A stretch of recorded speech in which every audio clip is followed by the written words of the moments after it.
Congress party 138వ ఆవిర్భావ దినోత్సవ శుభాకాంక్షలు. భవానీ రెడ్డి, కాంగ్రెస్ పార్టీ అధికార ప్రతినిధి, తెలంగాణ. నమస్తే. ఇప్పటికే అసెంబ్లీ ఎన్నికల్లో ఘోర పరాజయాన్ని ఎదుర్కొని ప్రభుత్వాన్ని కోల్పోయినటువంటి బీఆర్ఎస్ పార్టీకి మరో ఎదురుదెబ్బ తగిలింది. అయితే ఇప్పటికే అసెంబ్లీ ఎన్నికల్లో కేవలం 39 స్థానాల వరకు వాళ్ళు పరిమితం అయిపోయారు. ముఖ్యంగా ఈ సింగరేణి ప్రాంతం అయితే కోల్బెల్ట్ ఏరియా మొత్తం కూడా చాలా క్లీన్ స్వీప్గా కాంగ్రెస్ పార్టీ కైవసం చేసుకుంది. అయితే ఆ తర్వాత జరిగినటువంటి ఈ సింగరేణి ఎన్నికల్లో కూడా అదే తరహా రిజల్ట్స్ ఎదుర్కొంది. కేవలం ఎంత అంటే 1% కూడా, కనీసం ఆయా సెగ్మెంట్లో 11 ఏరియాల్లో 1% ఓట్ల కూడా కైవసం చేసుకోలేకపోయింది అధికారకు సంబంధించి గతంలో ఉన్నటువంటి టీబీజీకేఎస్ పార్టీ. సో అక్కడ సిట్టింగ్ స్థానాన్ని కోల్పోయింది ఇక ఓవరాల్గా టీబీజీకేఎస్. అయితే దీంట్లో చాలా వరకు ఫెయిల్యూర్స్. మొదటగా ఏంటంటే బీఆర్ఎస్ పార్టీ ఇచ్చినటువంటి హామీలు సింగరేణిలో నెరవేరుస్తున్నప్పటికీ టీబీజీకేఎస్ యొక్క నాయకుల అరాచకాలు, స్థానికంగా మెడికల్లో ఫిట్మెంట్ రావాలన్నా లేకుంటే అక్కడ ట్రాన్స్ఫర్ ఏది కావాలన్నా కూడా వీళ్ళు క్షేత్రస్థాయిలో టీబీజీకేఎస్ నాయకుల యొక్క అరాచకాలని అక్కడ సింగరేణి కార్మికులు నోర్చుకోలేకపోయారు. ఆ తర్వాత ఈ యొక్క రకరకాలుగా బీఆర్ఎస్ పార్టీ ఇచ్చినటువంటి హామీలు కూడా కొంతమేరకు ప్రభావం చూపించినాయి. బీఆర్ఎస్ పార్టీ యొక్క అరాచక అవినీతి పాలన అంటూ కూడా కార్మికుల్లో కూడా కొంత ఆలోచన ప్రారంభమైన నేపథ్యంలో ఓవరాల్గా అక్కడ బీఆర్ఎస్ పార్టీకి సంబంధించిన అనుబంధ సంస్థ టీబీజీకేఎస్ని వాళ్ళు పక్కన పెట్టేశారు. ఇప్పటికే ఒకవైపు అసెంబ్లీ ఎన్నికల్లో ఘోర పరాజయాన్ని ఎదుర్కొని భంగపాటు కోరినటువంటి బీఆర్ఎస్ పార్టీ ఆ తర్వాత పార్లమెంట్ ఎన్నికల కోసం సన్నద్ధమవుతున్న నేపథ్యంలో కొన్ని సర్వే ఫలితాలు కూడా ఇప్పటికే ఏబీపీసీ ఓటర్ లాంటి సర్వే ఫలితాలు కూడా వచ్చినాయి. సుమారుగా 2 లేదా 3 స్థానాలు గెలుచుకునే అవకాశం ఉంది బీఆర్ఎస్ పార్టీ అని చెప్పి కూడా ఈ యొక్క సర్వే ఫలితం వెల్లడైంది. ఇక టీబీజీకేఎస్ సంబంధించిన గౌరవ అధ్యక్షురాలుగా ఉన్న కల్వకుంట్ల కవిత ఆ సంస్థ సంఘాన్ని, ఆ బీఆర్ఎస్ పార్టీకి సంబంధించిన అనుబంధ సంఘాన్ని ముందుకు తీసుకెళ్లడంలో విఫలమయ్యారు. అయితే దీనికి సంబంధించి కేసీఆర్ కూడా ఫైర్ అయ్యారట. అయితే టీబీజీకేఎస్ లాంటి సంఘాన్ని కొంతమేరకు సింగరేణి సంబంధించి యొక్క ప్రాంతాల్లో కార్య నియామకాలు కావచ్చు, లేకుంటే ఉద్యోగ నియామకాల విషయంలో కావచ్చు, బోనస్ల విషయంలో బీఆర్ఎస్ పార్టీ అన్ని బాగా చేసినప్పటికీ టీబీజీకేఎస్ని పక్కబెట్టడానికి కారణమైంది. మీరు తీసుకున్నటువంటి సమాలోచిత నిర్ణయాలే దానికి కారణం అని కవిత మీద కేసీఆర్ ఫైర్ అయ్యారట. అయితే ఇప్పటికే కవితకు సంబంధించి టీబీజీకేఎస్ గౌరవ అధ్యక్షులు కొనసాగుతున్నారు. మొదట్లో టీబీజీకేఎస్ పోర్టులో ఉండదు అంటూ కూడా చాలామంది టీబీజీకేఎస్ సంబంధించిన నాయకులు రాజీనామా పర్వాన్ని తెరలేపారు. ముగ్గురు సీనియర్ నాయకులు వెంకట్రావు, ఆ తర్వాత రాజిరెడ్డి, కెంగర్ల మల్లయ్య లేదా కూడా రాజీనామా చేశారు. దానికి రాజీనామా చేసిన మరుసటి రోజే 24 గంటలు ముగియక ముందే మరోసారి పోటీలో ఉంటామని చెప్పి కవిత ప్రకటించడం. అంటే ఒకవేళ నిజంగానే పోటీలో ఉంటాం, కార్మిక క్షేత్రంలో టీబీజీకేఎస్ గతంలాగా మనుగడ కొనసాగిస్తుంది, కార్మికులకు ఇది న్యాయం చేస్తామని చెప్పి ఏ ఒక్కరు కూడా ప్రచారం చేయలేకపోయారు. అంటే వాళ్ళకు కూడా తెలుసు, బహుశా కార్మికులు అక్కడ దగ్గరికి వెళ్తే కర్ర కాల్చి వాత పెడతారని చెప్పి వాళ్ళకు కూడా తెలిసి ఉంటుంది బహుశా. సో అందుకనే వాళ్ళు వెరలేదంటూ కూడా ఒక పెద్ద ఎత్తున ప్రచారం అయితే ఉంది. ఇక టీబీజీకేఎస్ మొదట్లో ఉన్న ఉత్సాహాన్ని కానీ ప్రచారంలో కానీ ఎక్కడ కనబరచలేకపోయింది. అసలు టీబీజీకేఎస్ అనేది కొలాప్స్. సుమారుగా 13-14 నియోజకవర్గాల్లో బీఆర్ఎస్ పార్టీకి అసలు కనుచూపు మేరలో కూడా పార్టీ కనిపిస్తలే. కనుచూపు మేరలో కూడా పార్టీ కనిపించడం లేదు. స్థానిక సంస్థల నుంచి మొదలుకుంటే క్షేత్రస్థాయి ఎమ్మెల్యేల వరకు అందరూ కూడా పార్టీలకు సంబంధించి గెలిచిన విధంలో కాంగ్రెస్ పార్టీలో చేరికలు, ఆ తర్వాత కాంగ్రెస్ పార్టీకి సపోర్ట్ అంతా కూడా మారిపోయిన పరిస్థితి. అంటే ఒక పార్టీ పూర్తిగా ఇంతటి స్థాయిలో డమాలైపోయిన పరిస్థితి. ప్రాంతీయ పార్టీలో ఇటువంటి సిచ్యువేషన్ ఎప్పుడు కనిపించదు. జాతీయ పార్టీలు ఉన్నప్పటికీ ప్రాంతీయ పార్టీలు చాలా బలంగా ఉంటాయి. కానీ ఇక్కడ టీఆర్ఎస్ పరిస్థితి, ఉన్నటువంటి బీఆర్ఎస్ పరిస్థితి పూర్తిగా జీరో స్థాయికి వచ్చేసింది. క్షేత్రస్థాయిలో 13 నియోజకవర్గాల అసెంబ్లీ సెగ్మెంట్లో పూర్తిగా కాంగ్రెస్ పార్టీ క్లీన్ స్వీప్ చేస్తే ఇప్పుడు జరిగినటువంటి ఎన్నికల్లో కూడా ఏఐటీసీ గెలుపొంది. దీంతో పాటుగా ఐఎన్టీసీ కూడా చాలా మెజార్టీ స్థానాల్లో కూడా గెలుపొందిన పరిస్థితి. అంటే చాలా వరకు ఏరియాలో కూడా వాళ్ళు పై చేయి సారించిన పరిస్థితి. అంటే ఇక పార్టీ పతనానికి మొదటి అడుగుగా అసెంబ్లీ ఎన్నికలు ఉంటే రెండవ అడుగుగా ఇది సింగరేణి ఎన్నికలు కూడా చూపించిన పరిస్థితి. ఇక రేపటి రోజున పార్లమెంట్ ఎన్నికలు కూడా ఇంత ఆశాజనకమైన ఫలితాలు ఏం రాకపోవచ్చు అనే సర్వే ఫలితాలు వస్తున్నాయి. ఒకసారి బీఆర్ఎస్ పార్టీ గురించి ఎందుకు ఇంత ఘోరంగా మాట్లాడాల్సి వస్తుందంటే వాళ్ళ యొక్క రిజల్ట్ చూపించే ప్రయత్నం చేస్తా. ఇది ఫైనల్గా memberships of unions operating in Singareni Collieries Company Limited through secret ballot elections on 2023-27th December. Final result ఇది. దీంట్లో మనం మాట్లాడుకునే కేవలం 3 సంఘాల గురించి మాట్లాడుకుందాం. ఒకటి ఇది ఐఎన్టీయూసీ, సీరియల్ నెంబర్ 4లో ఉంది ఐఎన్టీయూసీ. ఆ తర్వాత ఇది స్టార్ గుర్తు అనేది గెలుపొందిన సంఘం ఏంది, అది ఏఐటీయూసీ. ఇది సిపిఐ పార్టీకి సంబంధించింది, ఇది ఇండియన్ నేషనల్ కాంగ్రెస్ సంబంధించింది. ఇక తెలంగాణ బొగ్గుగని కార్మిక సంఘం, ఈ సంఘం బీఆర్ఎస్ పార్టీకి సంబంధించింది.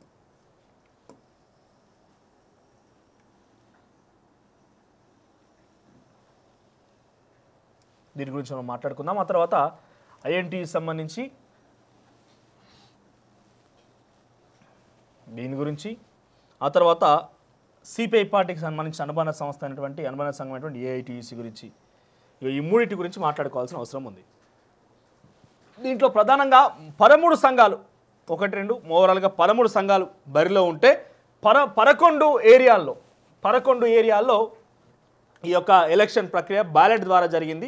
ఒకసారి ఈ రిజల్ట్ చూస్తే మీరు ఆశ్చర్యపోతారు. సింగరేణి తెలంగాణ బొగ్గు గని కార్మిక సంఘం TBGKS అనే ఒక సంఘం, బీఆర్ఎస్ పార్టీకి సంబంధించిన సంఘానికి ఓట్లు చూస్తే ఇక్కడ కొత్తగూడెం కార్పొరేట్లో 1991 ఓట్లు అక్కడ లిస్ట్లో ఉంటే నెంబర్ ఆఫ్ ఓట్స్ పోల్డ్ ఎంత 1149 ఓట్లు పోల్, అంటే సుమారుగా 50 ఓట్లు తగ్గినాయి అంతే. ఇక్కడ వీళ్ళకి పడ్డ ఓట్లన్నీ 33 ఓట్లు. 1149 ఓట్ల కొత్తగూడెం కార్పొరేట్లో 33 ఓట్లు పోలైనాయి బీఆర్ఎస్ పార్టీ TBGK సంఘానికి. ఆ తర్వాత కొత్తగూడెంలో 2200 ఓట్లు పోలైతే వీళ్ళకి పడ్డ ఓట్లు 36. ఇక చాలా తక్కువ ఇల్లందులో ఒకే ఒక్క ఓటు. నాకు తెలిసి ఆ పార్టీ కార్యకర్త కూడా ఆ పార్టీకి వేనట్టున్నది. ఆ పార్టీకి ఉన్నటువంటి ఆ ఏరియాలో ఉన్నటువంటి వ్యక్తి కూడా TBGKS వ్యక్తి కూడా ఆయనకి వేనట్టుంది. ఒకే ఒక్క ఓటు ఇల్లందు క్షేత్రంలో, ఇల్లందు సంబంధించిన ఏరియాలో పోలైంది TBGKS పార్టీకి. ఇక 728 మనుగూరులో అత్యధిక సంఖ్యలో 728 పోలైనాయి మనుగూరులో.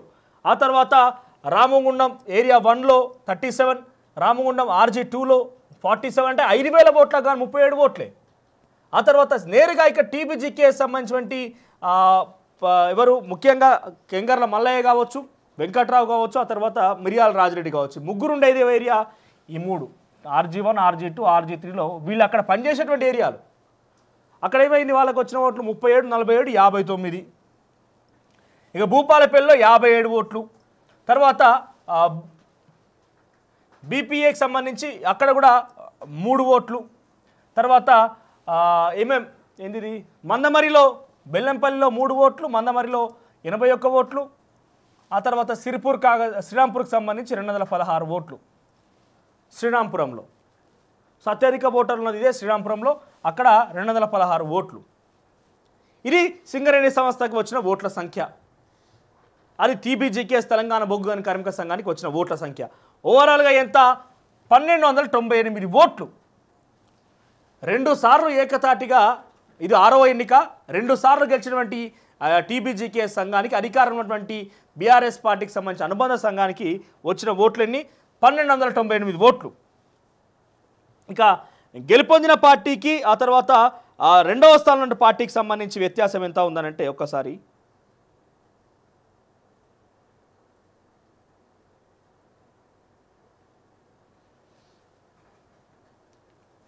ఇటుగా గెలుపొందిన పార్టీకి సంబంధించి చూస్తే కనుక కొత్తగూడెం కార్పొరేట్లో 253 ఓట్లు, కొత్తగూడెంలో 896 ఓట్లు. అంటే ఇక్కడ ఈ కొత్తగూడెం సెగ్మెంట్లో INTUC అత్యధిక సంఖ్యలో ఓట్లు కొల్లగొట్టింది. ఇక ఇల్లందులో చూస్తే వాళ్ళకి పడిన ఓట్లు, AITCకి పడిన ఓట్లు 264, ఆ తర్వాత మనుగూరులో 776, తర్వాత RG1 ఏరియాలో 1983. అంటే ఇక్కడ RG1, RG2, RG3, RG1, RG2లో 2 చోట్ల తన యొక్క ఆధిక్యాన్ని కొనసాగించింది AITC. ఇక 1250 ఓట్లు 2 చోట్ల.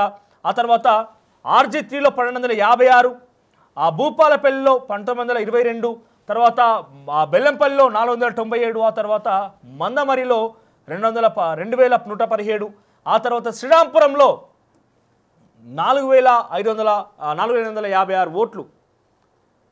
అది ఓవరాల్గా అయితే స్టార్ గుర్తు సంబంధించి AITCకి పోలైన ఓట్ల సంఖ్య.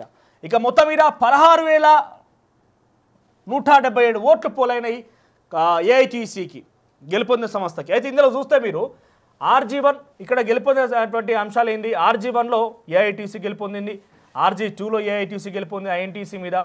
తర్వాత భూపాలపల్లిలో బెల్లంపల్లిలో RG2, బెల్లంపల్లిలో AITC గెలుపొందింది. ఆ తర్వాత మందమరిలో కూడా AITC గెలుపొందింది. 4 ఏరియాల్లో మాత్రమే AITC గెలుపొందింది. తర్వాత శ్రీరాంపురంలో 5 ఏరియాల్లో ఈ యొక్క AITC గెలుపొందింది. సో మొత్తం 11 ఏరియాల్లో 5 ఏరియాల్లో AITC గెలుపొందింది. ఇక్కడ చూస్తే వీళ్ళలో అట్లీస్ట్ 1% ఓటు కూడా రాలేకపోయింది TBGKSకి.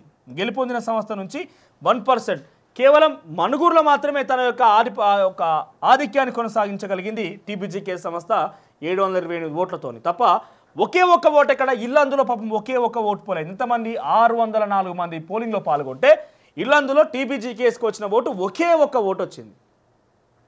నెంబర్ 1 ఏక్ నిరంజన్ ఫస్ట్ పొజిషన్ నుంచి కాస్త ఒకే ఓటుకు దిగజారింది బీఆర్ఎస్ పార్టీకి సంబంధించినటువంటి అనుబంధ సంఘం సంస్థ టీబీజీకేఎస్ యొక్క పరిస్థితి.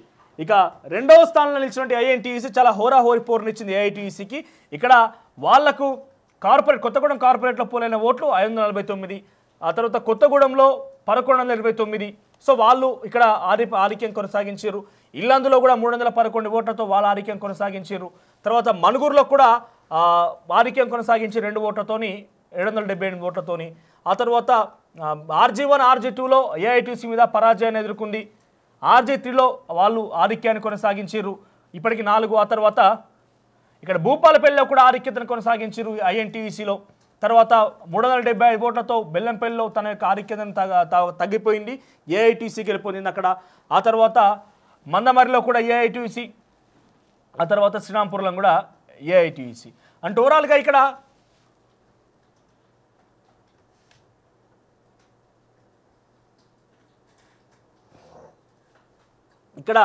6 స్థానాల్లో ఐఎన్టీయూసీ గెలుపొందింది, 5 స్థానాల్లో ఏఐటీసీ గెలుపొందింది. కార్పొరేట్లో కూడా వాళ్ళ ఆధిక్యం కనబరిచారు. ఇక ఇవన్నీ ఒకే అయితే ఇక్కడ గెలిచిన సంఘానికి సంబంధించి ఓడిన సంఘానికి సంబంధించి రెండిట్లో వ్యత్యాసం ఎంత అంటే 37.8% ఐఎన్టీసీ రెండో స్థానంలో ఉంది, 43%తో అక్కడ ఏఐటీసీ గెలుపొంది. ఇద్దరి మధ్య వ్యత్యాసం సుమారుగా 6. ఇక్కడ గెలుపోవటంలో సంబంధించి ఏఐటీసీ ఐఎన్టీసీ విషయం పక్కన పెడితే కన్ఫైన్డ్గా నేను చెప్పదలుచుకుంది కేవలం టీబీజీకేఎస్ గురించి మాత్రమే. ఎందుకంటే టీబీజీకేఎస్ అంటే ఒకప్పుడు 2 సార్లు ఏకతాటే గెలుపొందినటువంటి ఒక సంఘం, బీఆర్ఎస్ పార్టీకి సంబంధించి కీలకమైనటువంటి సంఘంలో వాళ్ళ యొక్క సమాలోచనలకు సంబంధించి సొంత ఆలోచనలే వాళ్ళని ఘోర పరాజయాలను నెట్టినాయి అనేది చాలా స్పష్టంగా అర్థమవుతున్నది. ఇక నేరుగా ఈ యొక్క అంశం మీద కేసీఆర్ కూడా ఫైర్ అయ్యారట కవిత మీద, ఎందుకంటే తానే గౌరవ అధ్యక్షురాలుగా ఉన్నది. ఇక టీబీజీకేఎస్ సంఘం చూడండి 33, 36, 1 ఇవి ఓట్ల సంఖ్య, వాళ్ళకు వచ్చిన ఓట్ల సంఖ్య టీబీజీకేఎస్ పార్టీకి ఇది ఇంత ఘోర పరాజయాన్ని ఎదుర్కొన్నది. అంటే ఇప్పటికే 13 అసెంబ్లీలో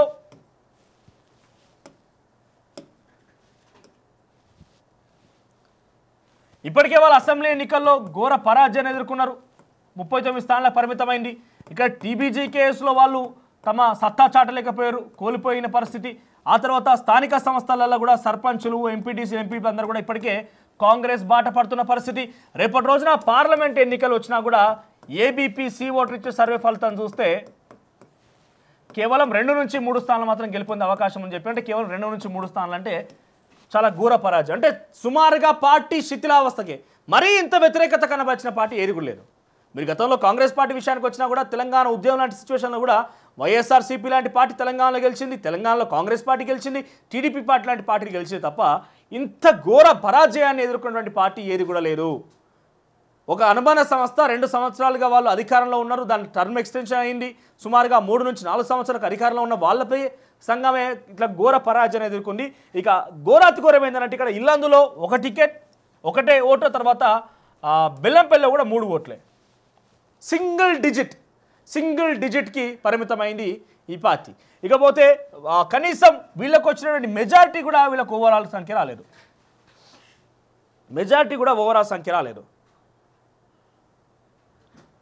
ఇక నోటాకు వచ్చిన ఓట్లు ఇక్కడ ఇల్లందులో నోటాకు వచ్చిన ఓటు టీబీజీకేఎస్కి వచ్చింది. ఆ తర్వాత బెల్లంపల్లి కూడా నోటాకు వచ్చిన ఓటే ఇక్కడ టీబీజీకేఎస్కి కైవసం చేసుకుంది. ఇక ఓవరాల్గా టీబీజీకేఎస్ ఘోర పరాజయాన్ని ఎదుర్కొంది. ఇక దీని గౌరవ అధ్యక్షులు వివరించిన కవితపై కొంత టీబీజీకేఎస్ సంబంధించిన నాయకులు కావచ్చు, ఇటు బీఆర్ఎస్ పార్టీ కావచ్చు, కాస్త గరంతోనే ఉంది, కొంచెం గుస్సా అవుతున్నట్టు తెలుస్తోంది. ఇక ఏమైనప్పటికీ కూడా ఇంత ఘోర పరాజయాన్ని టీబీజీకేఎస్ ఎదుర్కోవడం బీఆర్ఎస్ పార్టీకి, ముఖ్యంగా కవితకు బిగ్ షాక్ అని చెప్పాలి. ఎందుకంటే నిన్నటి వరకు కూడా నేను టీబీజీకేఎస్ సంఘానికి గౌరవ అధ్యక్షురాలుగా ఉన్నాను చెప్పండి కవిత కాస్త ఆ పార్టీకి సంబంధించిన టీబీజీకేఎస్ సంఘం నుంచి ఖేమా అందరూ కూడా బయటికి వెళ్ళిన పరిస్థితి, రాజీనామాలు చేశారు. ఇక్కడ సంఘం కూడా ఘోర పరాజయాన్ని ఎదుర్కోవడంతో ఒక రకంగా బీఆర్ఎస్ పార్టీకి కవితకి మధ్య కొంత వాగ్వాదం, అంటే బీఆర్ఎస్ పార్టీకి సంబంధించిన అధినేత ఆ కేసీఆర్కి కవితకు మధ్య కాస్త ఫైర్ నడుస్తున్నట్టు తెలుస్తోంది. ఏదైనప్పటికీ కూడా ఇంత ఘోర పరాజయాన్ని టీబీజేకేస్ ఎదుర్కోవడం అనేది మాత్రం చాలా బీఆర్ఎస్ పార్టీకి మాత్రం బిగ్ షాకింగ్ అని చెప్పొచ్చు.